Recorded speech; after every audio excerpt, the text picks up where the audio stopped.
거룩한 전쟁 관련해서 계속해서 이야기하고 있는데 이번은 죄에 대한 개념을 잡을까 합니다. 거룩한 전쟁은 죄 때문에 발생되었기 때문입니다. 성경 속에서 아담 언약적 선악을 알게 하는 나무의 열매를 먹지 말라는 명령에서부터 죄가 시작되었기 때문입니다. 언약을 맺은 후에 사단이 하와에게 선악과를 먹으면 하나님과 같이 된다는 유혹의 말에 복종함으로써 하나님의 명령을 어기는 죄가 시작되었습니다. 여기서 남의 말을 듣고 순종한다는 것은 주종의 관계, 즉 주인과 하인의 관계가 성립되어진다는 것을 말합니다. 즉 사단의 유혹의 말에 복종한다는 것은 결국 사단의 종이 된다는 말입니다. 그래서 하나님은 사단과 거룩한 영적 전쟁을 선포하시고 반드시 승리할 것을 약속하셨습니다.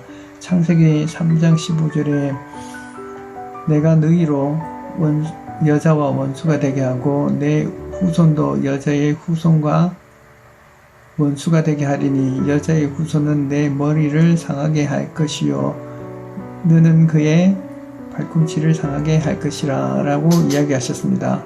즉 사단의 도발에 의해서 시작된 하나님의 거룩한 전쟁을 하나님의 언약을 하시고 반드시 이루는 과정을 통해서 나타난다는 것입니다.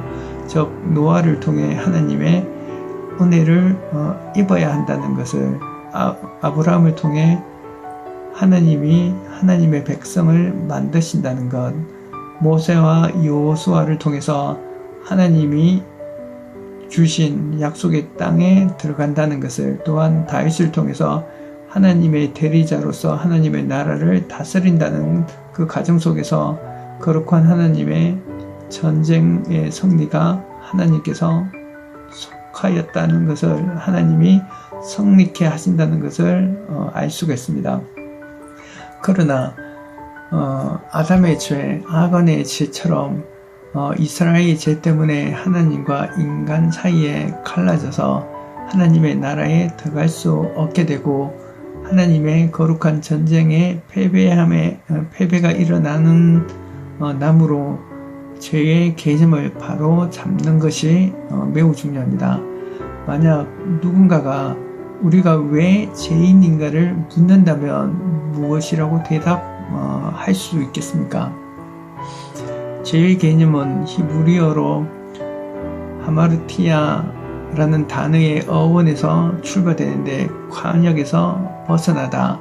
그래서 하나님의 뜻을 빗나가는 것으로 하나님의 법, 하나님의 기준, 하나님의 명령, 하나님의 약속을 어기는 것입니다. 시대와 상황에 따라서 하나님의 명령은 달라집니다. 거룩한 전쟁에서 전리품을 다 나에게 바치라고 하기도 하고 어느 전쟁에서는 그것을 이스라엘 백성들에게 주시기도 합니다. 또한 시대적으로 십계명에서는 살인하지 말라라고 하면서도 전쟁에선 살인을 허락하는 것은 이 명령이라는 건 시대와 상황에 따라서 하나님의 명령이 달라진다는 것입니다. 그리고 오늘날에는 하나님의 명령은 하나님 사랑, 이웃 사랑으로 명령하고 계시고 있습니다. 그래서 단지 죄의 정의를 대충 나쁜 짓을 하지 않는 것, 성경에서 하지 말라는 것을 하는 것, 선악과를 먹지 말라는 말씀을 어기는 것으로 단순하게 알고 있다면 우리는 회개 기도할 때 분명히 다른 사람들보다 나쁜 짓을 하지 않았다면 회개를 하지 않거나 아니면 회개 기도하는 시간을 채우기 위해서 억지로 짜내는 듯한 기도의 제목으로 기도할 것입니다. 아니면 아담의 불순종으로 발생된 원죄, 즉 오리지널 신은 신학 책에서나 혹은 강단에서 있을 뿐이지 나와 상관없다는 것으로 치부할 수 있습니다. 우리는 죄에 담긴 의미를 잘 파악을 해야 됩니다. 그럼 왜 죄에 담긴 의미를 잘 이해를 하는 것이 중요하냐? 만약에 죄에 담긴 의미를 잘 이해하지 못한다면 우리는 서기관이나 바리새인들처럼 율법주의자로서 인간의 수고와 노력으로 하나님의 말씀, 하나님의 명령, 하나님의 약속을 지키려고 엄청나게 열심으로 노력한다는 것입니다. 결국 우리도 그들처럼 하나님의 나라에 들어갈 수 없고 구원받을 수가 없는 신세가 된다는 것입니다. 결국 옛 언약적 삶을 산다는 것이고 율법, 명령, 약속을 자기가 지키려고 노력하는 가운데 신과 같은 존재가 되지만은 하나님이 기뻐하시는 의인은 되지 못한다는 것입니다. 또한 하나님의 나라가 이 땅에서 세우고 다스려지는 동안에 거룩한 전장에서 승리하지 못한다는 것을 의미하고 있기 때문입니다. 그래서 죄의 개념을 잘 죄의 개념을 알지 못하면 제대로 회개의 개념도 알 수가 없습니다. 예수님이 회개하라 천국이 가까웠느니라고 말씀하는 가운데서 회개가 천국에 들어가는 선행 조건이기 때문입니다. 그래서 죄의 개념을 바르게 찾기 위해서는 하와의 사건 현장에서 죄가 시작되는 순간을 잘 포착하고 면밀히 보아야 합니다. 분명히 선악과를 먹지 말라는 명령을 어기는 것이 죄임에도 성경은 마음의 동기를 더 언급하는 것과 같이 이야기를 하고 있습니다. 거룩한 전쟁은 실제 성패를 가늠하는 곳은 인간의 마음이라는 것을 알 수 있습니다. 마음의 상태를 더욱 분석해 보면 뱀이 하와처럼 된다는 달콤한 유혹의 말을 듣고 인정할 때 현재 아무것도 주지 못하고 성취되지 못하는 하나님의 언약을 신뢰하지 않는 것으로 취급하게 되는 것을 알 수 있습니다. 그래서 하와는 자기의 힘으로 사단의 달콤한 유혹의 약속을 듣고 하나님같이 되는 자리로 옮겨간 것입니다. 선과 악을 아는 지식으로 하와의 선택의 결과로 하와의 힘으로 내가 하나님처럼 되고 싶어서 결국은 선악과를 먹게 되었다는 것입니다. 그것은 하나님께서 내 임의로 즉 내 마음대로 먹지 말라는 말씀을 까먹은 것과 같습니다. 이런 마음은 결과적으로 하나님의 언약을 신뢰하지 못하는 것이고 이것은 생명을 주시겠다고 약속하신 하나님을 더 이상 신뢰하지 않는다는 것입니다. 그래서 내 임의대로 먹지 말라는 말씀을 거역하고 자기 소견대로 자기가 정한 뜻을 정해서 행동한다는 것입니다. 이것이 악이라는 것이죠. 이것을 주권, 로드십이라는 것으로 표현할 수 있습니다. 주권은 오직 하나님만이 구원의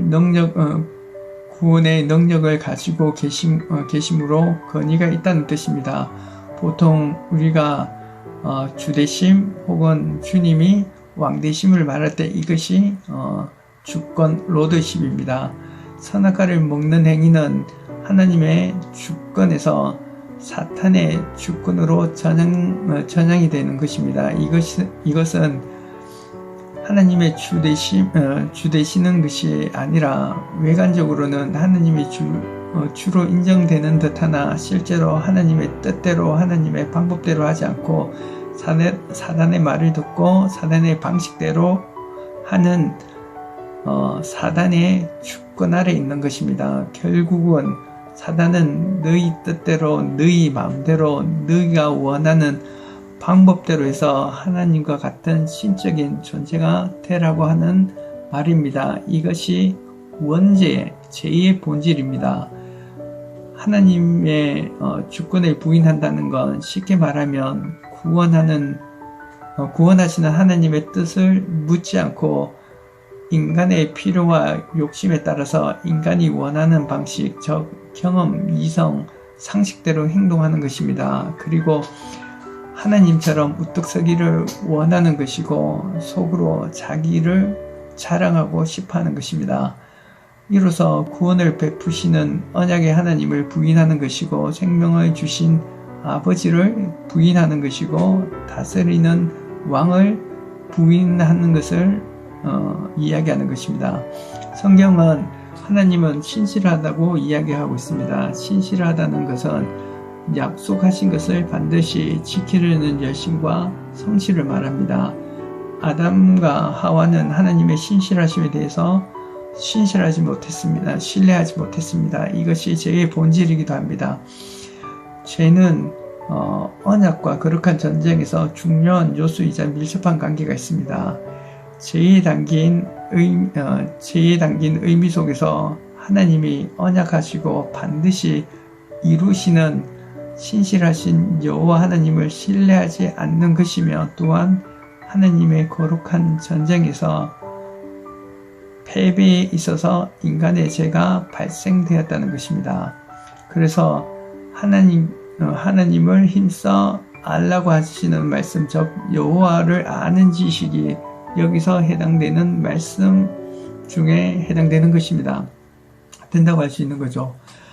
죄로 인하여 하나님의 언약이 깨어질 수 있습니다. 천지를 만든 창조주 하나님과 피조물을 인간이 정말 주객이 바뀌는 위치가 된 셈입니다. 오늘날 우리의 평상시의 모습을 보면 하나님의 약속을 신뢰하지 않습니다. 하나님이 안식과 행복을 주시겠다고 우리는 생각을 하지만 오히려 높은 월급이나 높은 학력이나 스펙이나 더 나은 건강이 우리의 행복과 안식을 보장해 주는 것으로 더 신뢰하지 않습니까? 솔직히 말해보면 돈이 나의 미래를 보장해 준다고 믿지 않습니까? 아니면 하나님의 말씀이 나의 미래를 보장해 준다고 믿습니까? 돈, 학력, 건강이 나에게 행복을 주지 않는가? 아니면 하나님이 나의 돈, 학력, 건강이 나에게 행복을 주지 않는가? 아니면 정말 하나님이 나의 행복을 주시는가? 생각해보면 하나님의 약속을 신뢰한다고 말하지만 실제적으로 신뢰하지 못하는 하와와 같은 존재라는 것입니다. 죄는 하나님의 주권을 부인이자 사단의 주권을 인정하는 것입니다. 그래서 예수님은 제자들에게 성령이 오시면 하는 일에 대해서 이야기하고 있습니다. 그것은 죄에 대해서, 의에 대해서, 심판에 대해서 책망하신다고 요한복음에서 이야기하고 있는데, 책망한다는 말은 표준 세번역으로 보면 그가 오시면 죄와 의와 심판에 관한 세상의 그릇된 생각을 바꾸어 꾸짖어 바로 잡아주신다는 것을 말하고 있습니다.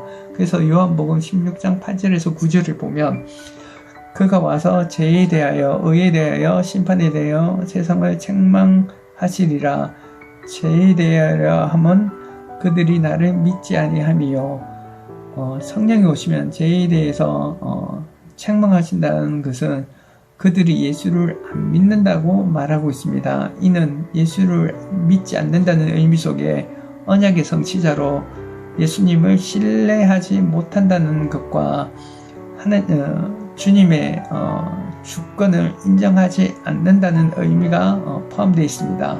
그래서 죄에 대한 회개의 정의는 사단에 대한 주권을 부인하는 것이고 하나님의 주권을 다시 인정하는 것입니다. 그래서 부모를 전적으로 신뢰하는 어린아이가 천국에 들어간다고 하시는 예수님의 말씀이 이런 맥락과 같은 말씀입니다.